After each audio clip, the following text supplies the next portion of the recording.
Good morning, grade 9. Today we will continue with chapter 7, Geometry.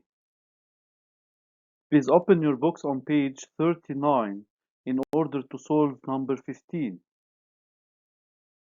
In this exercise in the given, we have in the adjacent figure, C is a circle with center O, radius 5 and diameter EB. A is a point on the circle C such that AE equals 6. D is a tangent through B to the circle C, and AL is a height in triangle ABE.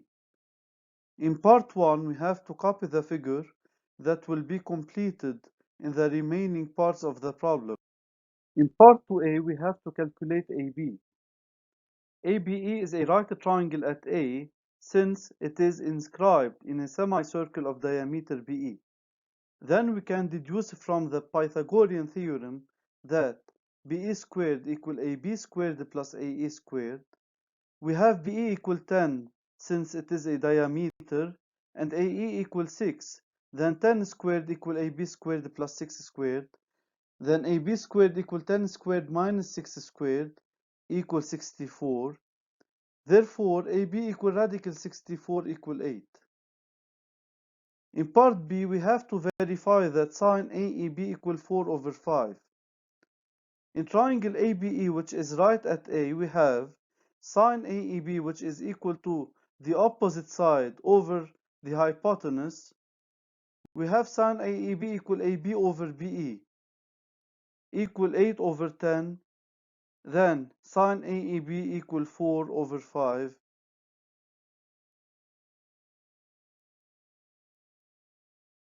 In part 3, the parallel through L to AB cuts EA at M and the line D at F. In part A, we have to show that the two triangles EML and FBL are similar. We have ELM equal FLB since they are two vertically opposite angles. In addition, we have ML parallel to AB from the given, and AB perpendicular to AE since ABE is a right triangle at A. Then ML is perpendicular to AE at the point M. Then EML equal 90 degrees. And we have FBL equal 90 degrees since D is tangent to the circle C at the point B. Then EML equal FBL equal 90 degrees. Therefore, EML and FBL are two similar triangles. In part B, we have to calculate the value of the angle BFL to the nearest degree. We have, since EML and FBL are similar, MEL equal BFL equal sine minus 1 of 4 over 5. Then BFL equal 50 degrees. In part 4, we have to show that the points E, M, B, and F are on the circle whose center I to be determined. So we have to find two right angles from these 4 points. We have EMF equal EBF equal 90 degrees. Then EMB and F are on the same circle of center I, which is the midpoint of the segment EF. Before we continue with part 5, let's take a note concerning the parallelogram. By definition, a parallelogram is a quadrilateral having its opposite sides parallel. Its properties are: the opposite sides are parallel, that means AB parallel to CD and AD parallel to BC. The opposite sides are congruent, that means AB equal CD and AD equal BC. The opposite angles are congruent, that means angle A equal angle C and angle B equal angle D. And the diagonals intersect at their midpoint, which is the center of symmetry of the parallelogram. That means O is the midpoint of the diagonal AC and O is the midpoint of the diagonal BD. Now let's take the conditions so that a quadrilateral would be a parallelogram. The opposite sides are parallel. The opposite sides are congruent or equal. Two opposite sides are parallel and congruent at the same time. the opposite angles are congruent or equal, or the diagonals bisect each other. That means the diagonals intersect at their midpoint. Part 5. Show that the quadrilateral ALFB is a parallelogram. We have LF parallel to AB from the given,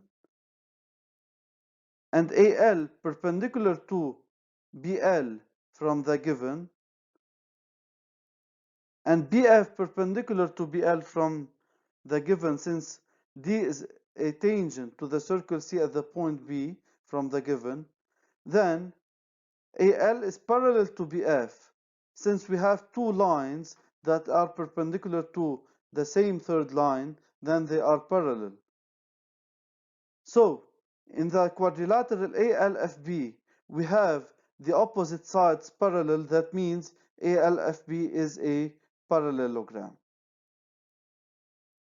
In part 6, the diagonals AF and BL of the parallelogram ALFB intersect at the point J. Show that IJ is perpendicular to AB. In triangle AEF, we have I midpoint of EF proved, and J midpoint of AE, since ABFL part of center J, and the diagonals in the part intersect at their midpoint. Then, from the mid-segment theorem, we can deduce that IJ parallel to AE and IJ equal half AE. What we need in this part is that IJ parallel to AE, and we have AE perpendicular to AB, then IJ is perpendicular to AB. Since we have two parallel lines, one of them is perpendicular to another line, then the second one is also perpendicular to that other line. Please don't forget to write the exercise in this video on your notebooks and to review the exercise. Thank you so much for listening.